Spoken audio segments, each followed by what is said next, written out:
Thanks for joining us on this Monday to talk some Coca Cola. I love talking with you guys around brands, especially these iconic, strong brands, because ultimately the data around people talking about these products and the sentiment around this is what's important, particularly for these long-term legacy brands that, it's sometimes hard to gauge, where they stand after so many years. Yeah, it can be tough, and especially when you throw in, a quarantine and lockdown situation where a lot of their distribution channel is extremely disrupted right now. When we look at LikeFolio data for Coca-Cola, what we're tracking is mentions of people talking about actually purchasing the brands and products that company makes. So Sprite, Coke, all of those brands, Coke energy drinks, and we're really tracking how much people are talking about purchasing those. That's our purchase intent mentions, and you can see from this chart pretty good growth, but we've had a nice little dip over the last 2 or 3 months, as you would expect. Things are getting back to normal a little bit for Coca-Cola, but the problem for them that was kind of highlighted in Pepsi's release when Pepsi talked about beverages last week in their earnings report. Really, it's the areas of convenience that these companies are struggling, and it's convenience stores, restaurants, movie theaters, stadiums, places where consumers really don't have much choice, but just want to grab something for the moment. And so while Coca-Cola might be doing well in grocery stores, we think they are. We think that their brand is very, very solid. Consumer happiness is pretty high and stable. People like what Coca-Cola puts out. It's just people aren't in a position to need to buy the product nearly as much as they are in a normal summer environment where they're at the stadium, where they're at the restaurant, where they're out and about stopping by a gas station.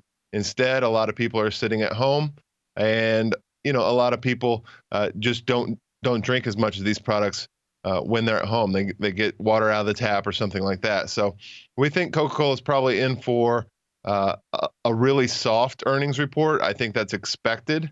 And I also think it's going to be really difficult for Coca-Cola to give any sort of guidance going forward because so much of their distribution has been disrupted and is very unpredictable going forward. I mean, we don't even know if the NFL will have a season. We don't know what's going to happen with a lot of these restaurants and movie theaters. It seems to change by the day. So they're in a pretty tough spot, but they have a really good long-term brand.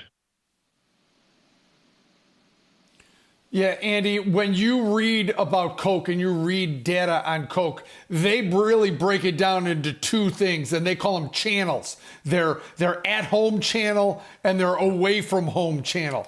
And their at-home channel has done what you'd think in this coronavirus. It's done marginally better, but it's that away-from-home channel that's gotten absolutely crushed during this market. The question is, do you guys have that number broken? Do you ever divide those two out like Coke does itself? Because that is really what you just talked about. Sports, restaurants, everywhere you would go other than, drive-through fast food is being affected by this. Do you guys have any way to break down that, or are you guys just reading one number on their overall performance? Both. We do have a way to break that down. Unfortunately, most of the data that we have is through people purchasing via e-commerce or at the grocery store. People really don't talk about the brand of drink that they get when they're out and about. They talk more about where they are than what they bought. But I will say that we do see a nice increase in the number of people talking about what you call the at-home channel. And as you can imagine, the small slice of data that's there for the, kind of experience channel or whatever they call that at the out and about, that's dropped off absolutely dramatically. And one of the things I'm starting to, get curious about is when will Coca-Cola start to, comment on the number of restaurants that were customers of theirs that aren't going to exist anymore after this, or the number of movie theaters that aren't going to exist, or that people are going to stop going to stadiums at 25 or 50% capacity. These things have a dramatic effect on Coca Cola, and it'll be interesting to see if they ever start to predict those types of things, because I'm sure they have a lot of clients, a lot of long-term customers, restaurants that are now, stopped orders completely and maybe gone away forever. So, pretty tough situation for Coca Cola. But, again, this is one of those iconic American companies that's not going anywhere. It's just surviving what hopefully will be a short-term disruption. Yeah, absolutely. And Andy, a couple things here. First off, the reason I love talking with you guys at LikeFolio around these brands is we think of Coca-Cola as, their iconic, flagship product, but they have so many different things under their brand name. To your point, you're able to kind of collect that all and look at what people are talking about. But it's kind of a two-part question. So one, building off of what Kevin's saying is, you may not have exact insight into, which channel people are buying Coca-Cola, but you certainly have insight into whether or not people are going out and about and kind of that high frequency data around people doing things. And I'm just going to guess that trend is down significantly. So you can kind of follow that over. Well, if less people are out, that's going to impact Coca-Cola, which you said and done basically by saying that you anticipate a soft quarter out of Coca-Cola.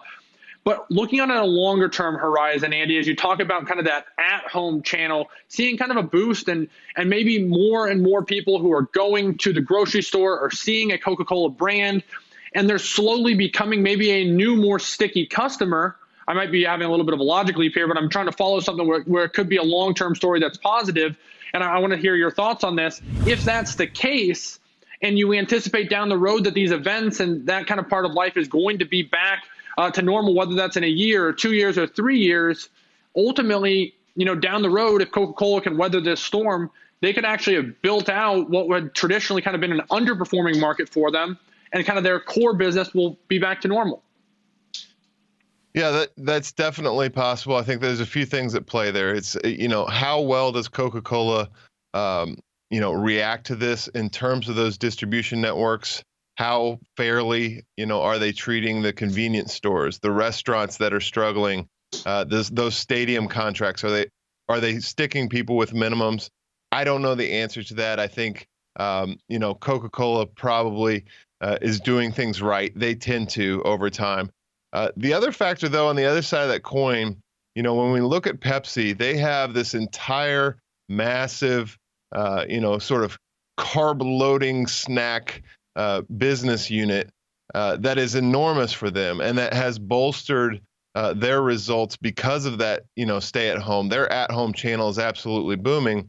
And I think what that gives them the opportunity to do that Coca-Cola really doesn't have, because revenues are drying up a little more than Pepsi, is Pepsi, as kind of the second place in the beverage category, can be a little more aggressive about how they go after things during these shutdowns. And I think that's kind of an interesting thing. It will be interesting to start seeing, how many restaurant chains, how many of these big event venues, switch over from Coca-Cola products to Pepsi products, because as of right now, both brands very strong, both companies very strong, no problems there. But Pepsi's winning in terms of the short term because of that snack unit. And I'm just curious, as we go forward, to see if they start talking about some of the wins that they get because of that they're able to use their incoming cash flows to really get more aggressive on the out and about side. This is all speculation, of course,